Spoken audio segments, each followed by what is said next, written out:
looking at your kaya hindi ko kayo pinatuloy nung Saturday. Kasi looking at your results and discussions, actually, meron pa rin nga ako dito sa chapter 3. Okay na ako dun sa ilan, no? Dun sa research design ninyo, sige, i-ano na natin, although nakukulangan pa rin talaga ako. Most especially dun sa inyong data collection tool. Di ba pinadagdagan ko sa inyo ito, pinaayos ko sa inyo ito, hindi nyo pa ito naayos. Data collection procedures, and most especially dun sa ethical consideration. Napakaigsi nito wala tayong naipaliwanag na ethical considerations na kailangan yung gawin. Most especially, yung mga i-interviewin ninyo mga bereaved women. Ibig sabihin, namatayan sila ng asawa nila.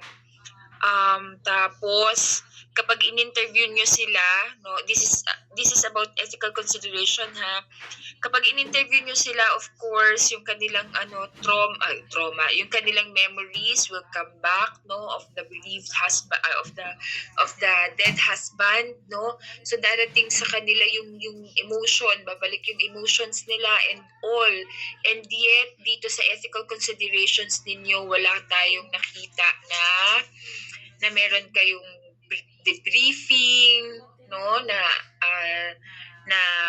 anong tawag dito?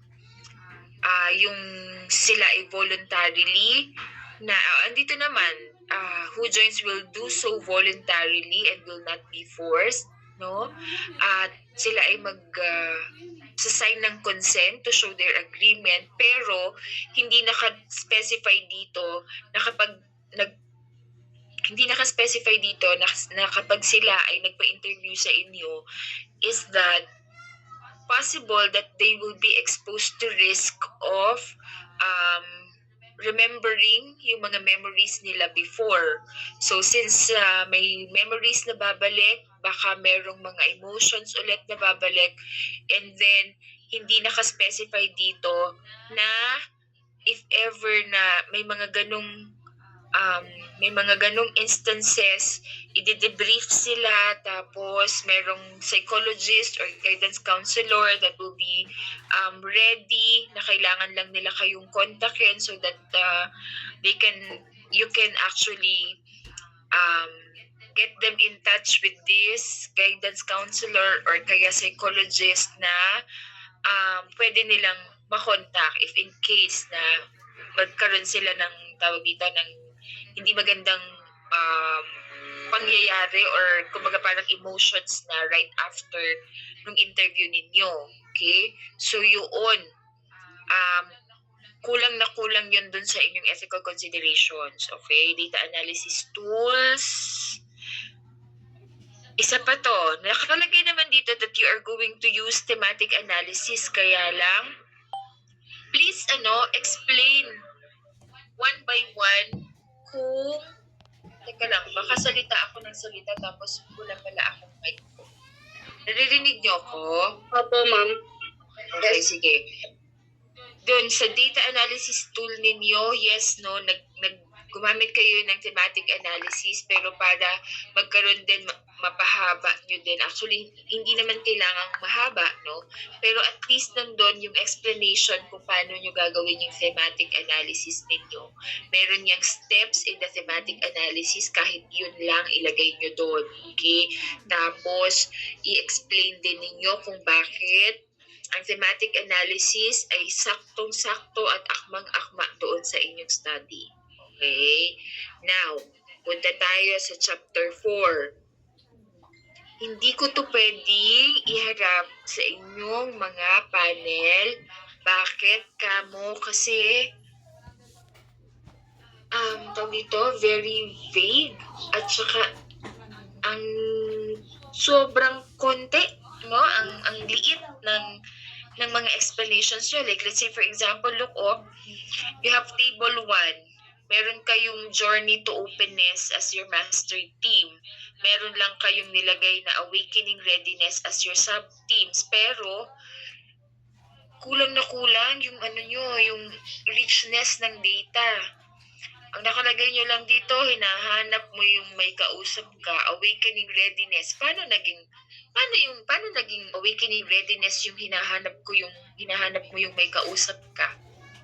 So, nasan doon yung awakening readiness? Wala doon, hindi yun.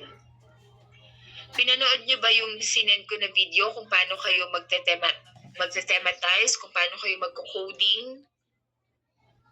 How you're going to do that?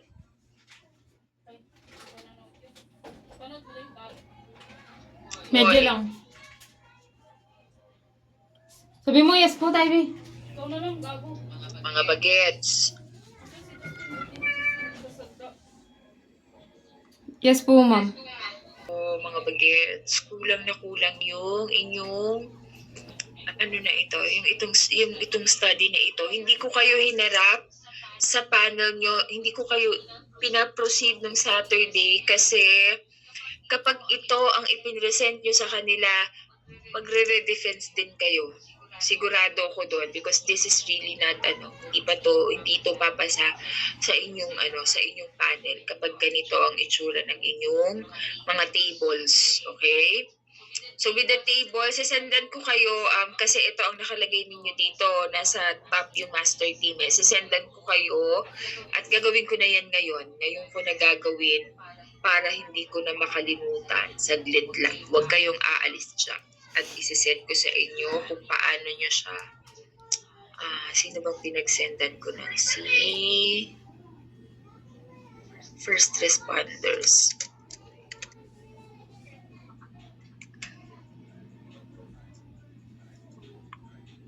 Ito. Forward ko to sa inyo.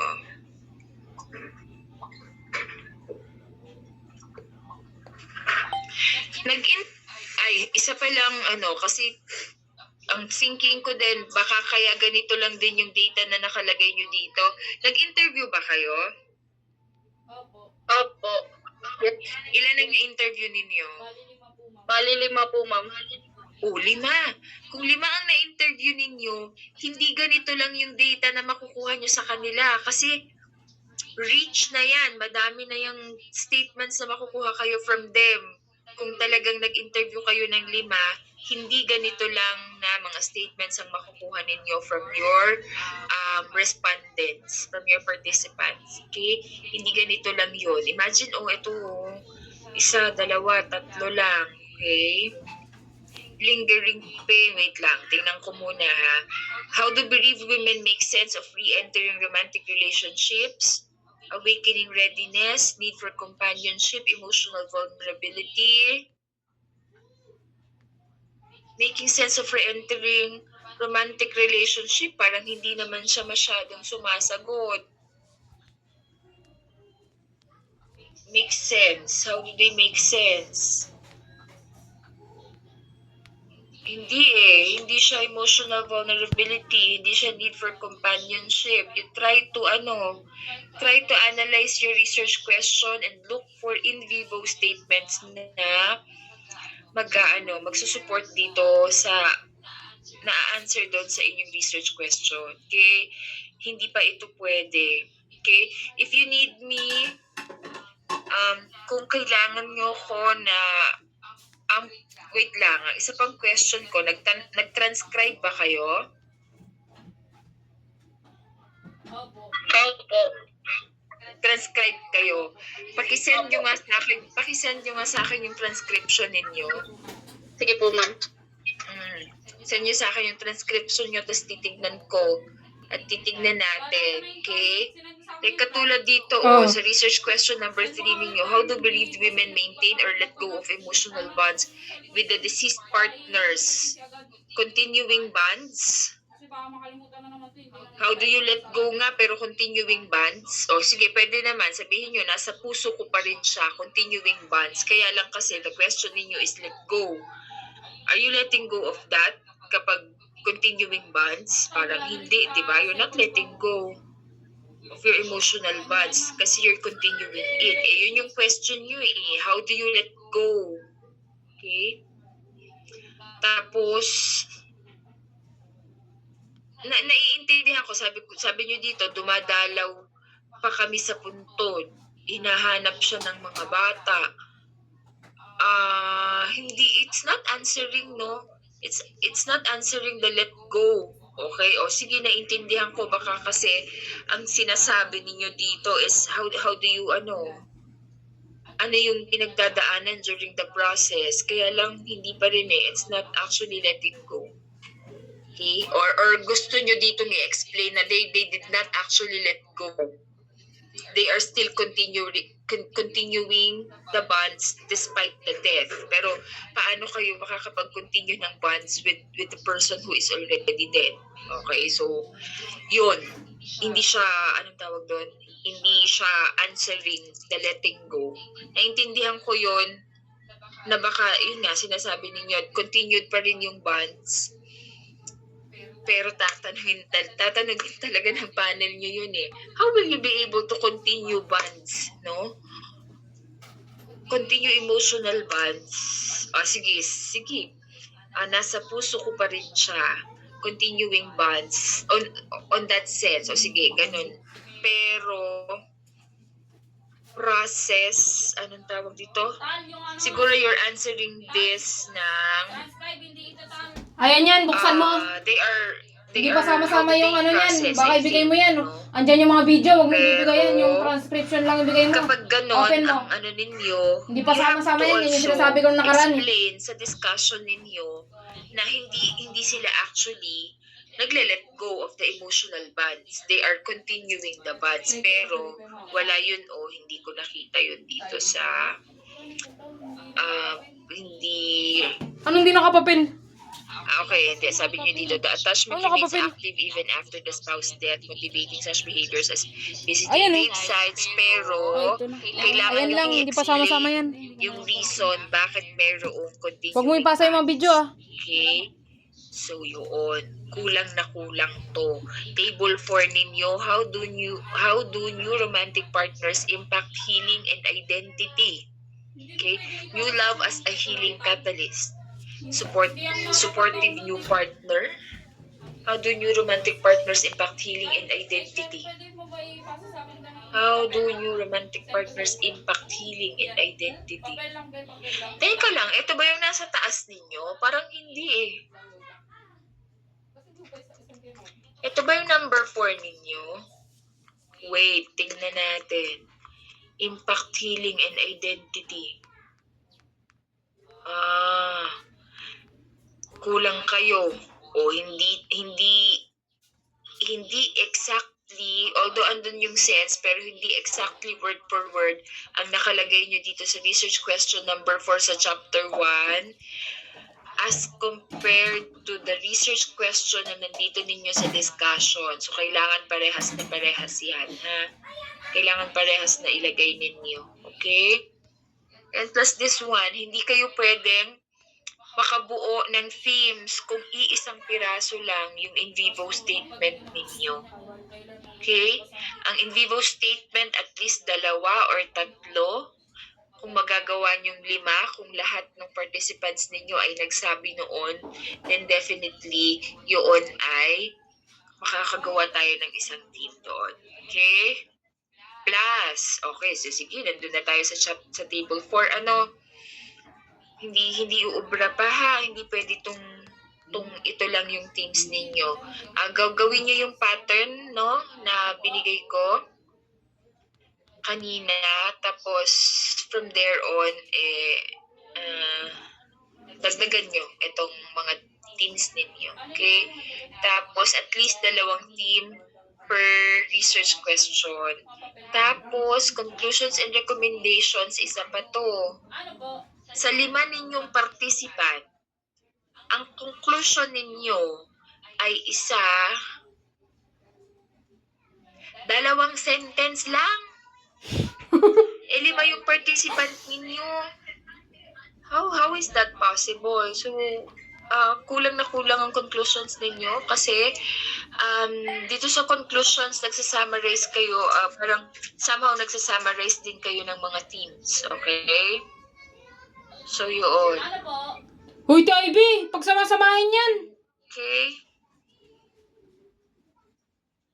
Tapos, all the more, all the more your recommendation. Tingnan Send mo na yan. Mamaya mo na Isa, pagsamahin. dalawa, tatlo, apat na sentence na kaiiksi pa.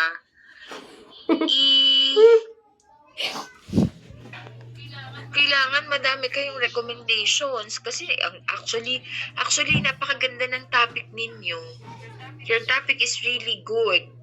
So bigyan nyo ng justice yung istorya ng mga participants ninyo by really doing well. Pasa mo na tayo, B, sa sa GC. gagawin nyo. Ay, napasa mo na pala. Okay? Sabihin mo naman tayo, B, transcription yan. Siguro I would suggest marami kayong mga classmates, no? May mga classmates kayo na nakatapos na, madami sila na nakatapos na ng kanilang anong tawag dyan? Madami kayong classmates na nakatapos na ng kanilang thesis, ng kanilang study. Magpatulong kayo sa kanila kung maaari, no? Paanong ginawa nyo dito, no? Although ito na nga diniscuss ko pa nga sa inyo through the video kung paano nyo gagawin yung thematic analysis. Kaya lang ito pa rin yung ito pa rin yung produkto ninyo. Paki-revisit ninyo at panoorin nyo ulit yung paggawa ng thematic ng kung paano kayo magko-coding, paano kayo magta-thematic analysis. Tapos gawin ninyo ito. Okay? Sino kaya sa mga kapwa advices nyo ko ang nakatapos na? Sino yung sa hawak ko na nakatapos na, sino ang kaklase ninyo or kakilala ninyo?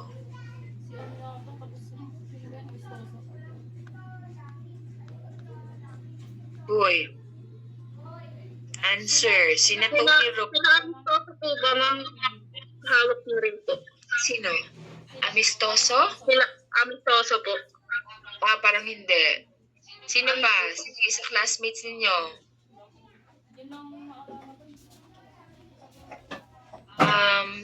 Singarios. Bernala. Hindi nyo kaklase yun? Sarmiento, Tony Rose. Mary Jane Belen. Sino bang mga kaklase ninyo? Sina Marson, Hapan. Wala. Wala po, ma'am. Sino pa ba? Magpatulong kayo sa kanila.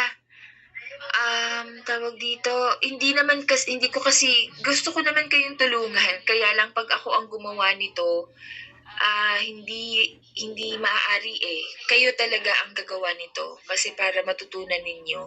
Okay? Siguro ask lang your classmates, no? Not necessarily to do, para tanungin lang kung paano ang ginawa ninyo. Okay? Yun.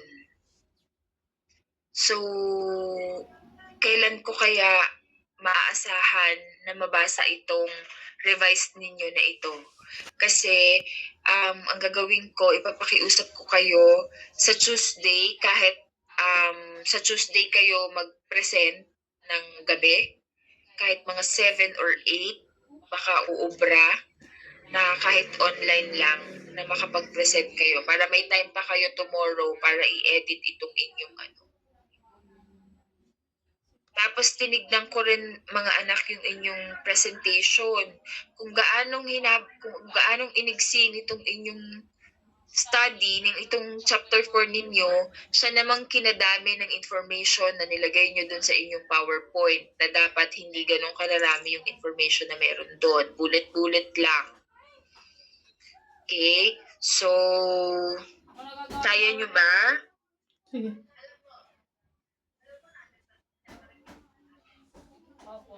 Opo. Kaya yan? Oo, kaya nyo yan. Magpatulog. Okay? Tawag dito, baka tatanungin nyo sa akin, ma'am, pwede ba kaming gumamit ng ChatGPT? Sige. Pwede naman. Patulungan mo. Hindi pwedeng copy-paste, ha?